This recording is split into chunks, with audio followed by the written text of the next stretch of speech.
Okay, my name is Jonathan Cryer. I am an EDCT 400. I'm in a foods class. I want to be a teacher, so this is one of my options that I need to take. And I just love teaching kids. And what better way to teach them?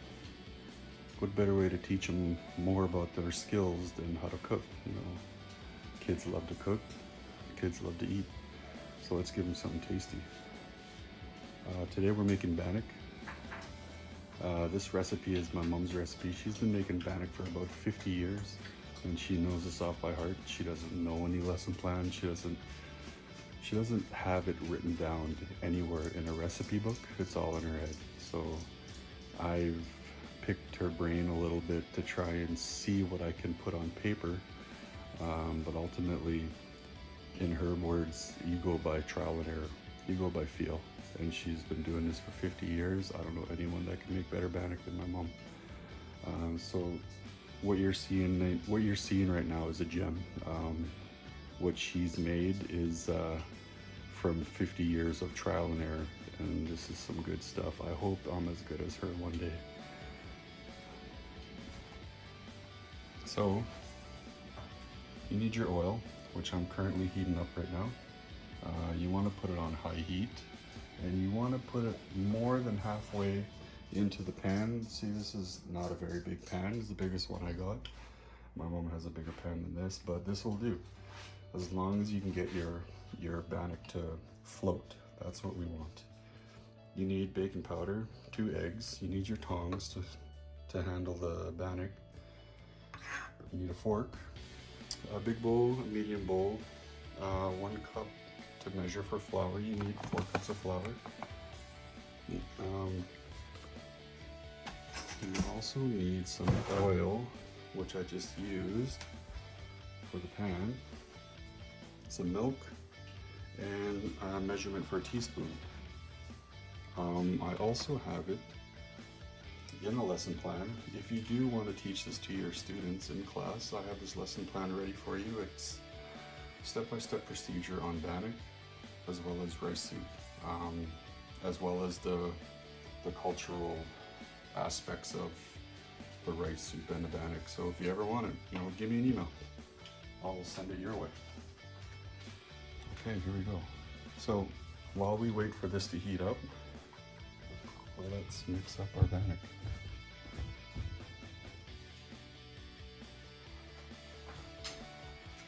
We're going to start with 4 cups of flour.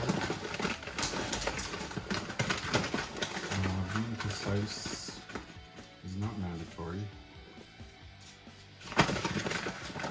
You do not have to be exact. Like I said, it's trial and error. But she's been going with 4 cups of flour for a long time. So I want to get as close to 4 cups as she can. Some of the older rookums, they wouldn't go by 4 cups. They would go by like handfuls, they go by like sight of whatever bowl they had. And it's like, fill up my bowl halfway with flour. And it's like, okay, well, I don't have the same bowl. I'm sorry, Gookum. Now we need 4 teaspoons of baking powder. There we go. Grab a fork. Just want to mix in our baking powder into the flour. Just get a nice little mix, that's all. Nothing serious going on right now. We're just mixing up the dry ingredients. Put that aside. Remember to always clean up your workstation. Nobody likes working in a mess. Okay, I do not know if this is correct procedure. You're cracking the egg on the side of the bowl. You mix it in. I do not know if that's the way you're supposed to do it. There's 1 egg.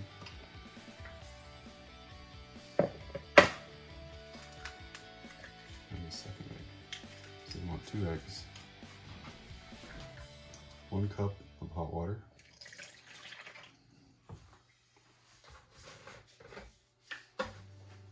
And 1 cup of milk.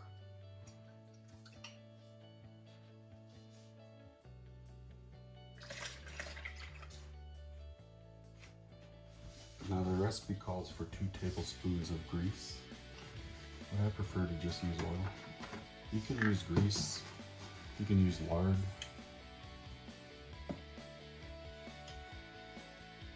2 tablespoons. And that varies. It varies from recipe to recipe. Again, clean up after yourself. Grab your fork and just start mixing it up. You want a nice even mixture. Just kind of want to get rid of that egg yolk. So you're doing all this while the oil is heating up. By the time you're done, it should be ready to go.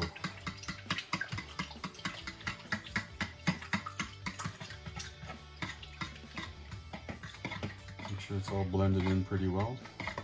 Okay, now we want to clean the counter.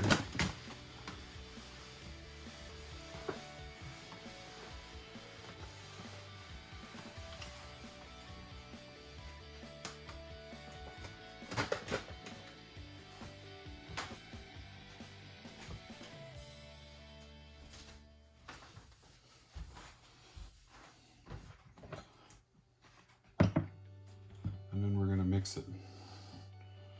Let's pour our dry into the wet.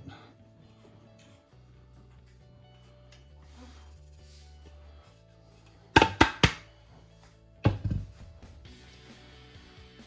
then we just get in there with our hands. And when I said this is off a feel, this is when you're feeling it. You want to make sure you get it all mixed up. And you can do this on your counter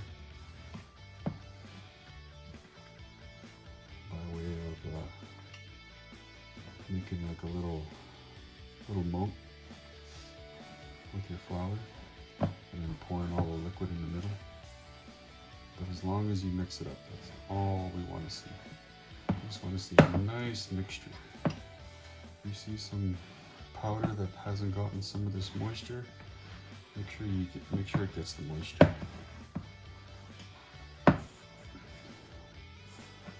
See some of that powder still not mixed in. And the reason why people mix this on the counter and not in a bowl is so they don't have to use one hand like what I gotta do to hold on to this bowl.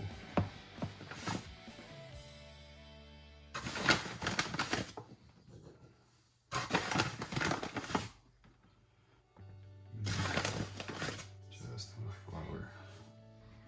Spread it around.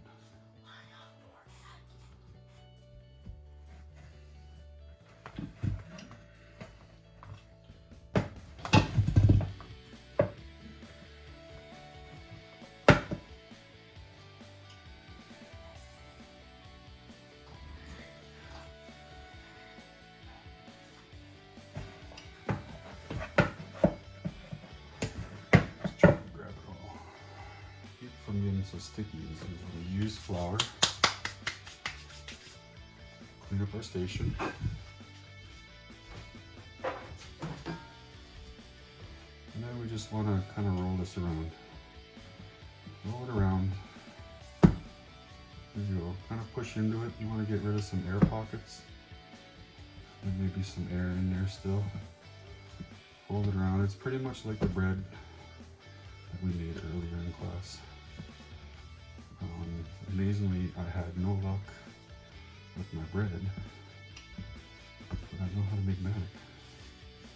Go figure.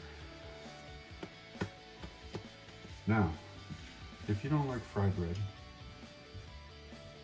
that's okay. Because you can, just like this, you can just poke some holes in it. You know, you can flatten it out a little. You can just poke some holes in it.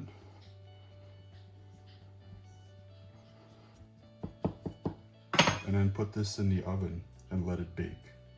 And then that would be your oven baked bannock. But we're going with fry bread today. So the outside is pretty well set. And this is a good texture for me.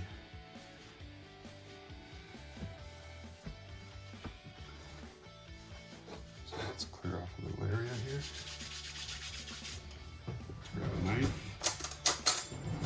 You can use a butter knife, you can use a steak knife. I'm going to cut off a piece.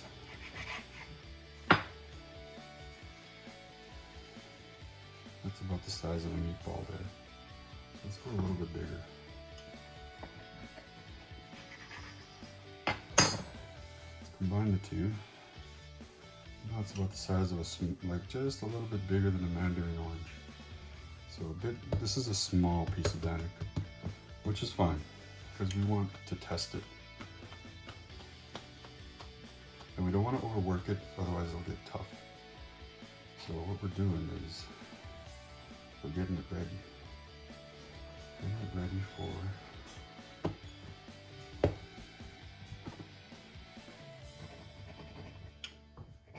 cut 2 holes in here, just so it doesn't puff up like a big ball. You want to kind of stretch it out, kind of open those holes up a little. Give it a couple more, and away we go. Okay, this is going to be our tester. So what you want to do is you don't want to just splash it in, because that'll hurt, that'll splash everywhere. You want to dip it into one side and then just let it fall in. Let it fall in. If it doesn't rise, that's fine. But it should rise to the top, and we're going to let that fry. And while we're waiting for that, let's get a few more ready. Make sure it's all nice and one. You're gonna roll it around, work it, make it one piece. And we want to flatten it a little, like a small pancake. Make sure there's flour on both sides. And this is a bigger piece. If you're making Indian tacos, I suggest making bigger pieces. So then it could hold all the meat for the taco. I'm going to set that aside. Alright, now what we want to look for is a nice golden brown. Nice light brown. If it's too dark, it means you burnt it.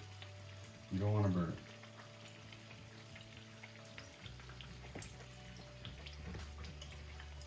While we wait, let's just keep making some more pieces.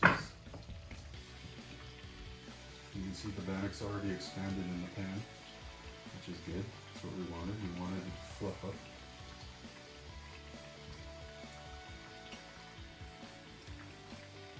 So let's flip these. So they look like they're turning color already. Just a nice little flip. It's going to cook for another 2 minutes.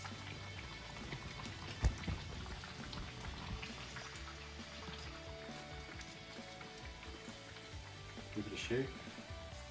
I recommend having paper towel ready when you place it in your bowl. Put them all in the same bowl.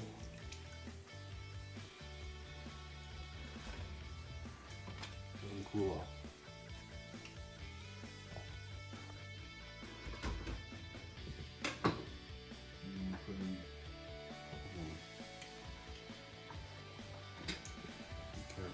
Because I overflowed my pan, but that's alright, we'll work with it.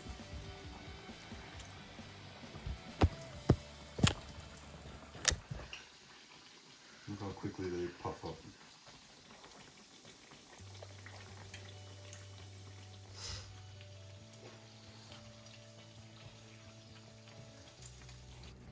Okay, so the last one is being cooked. Taking it out right now. A little bit darker on the other side than I went, but that's fine. Put it in with the rest of them. Turn that off. Let that settle. Now with the leftover grease, I do not recommend putting it down the drain. If you can, funnel it back into an old piece of plastic once it cools off, but you're going to let it sit there until it's completely cooled, and then you're gonna dispose of it safely. Always clean up after yourself, so I do gotta clean up. But here is the end result. Some fried bannock. Made the way my mom makes it. Some of them look good. And it does feel crunchy on the outside. You can hear that. Yet it's soft in the inside. And open it up.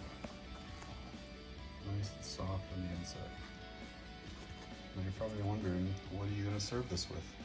Well, you can serve it with soup. I recommend the hangover soup. Or it's a tomato soup with hamburger and macaroni. You can serve it with rice soup. You can even cut these open and put a hamburger in there with some cheese for some bannock burgers. If you want to get really fancy, roll it up in a piece of hot dog and drop it in there and deep fry it for some bannock dogs. But they are tasty.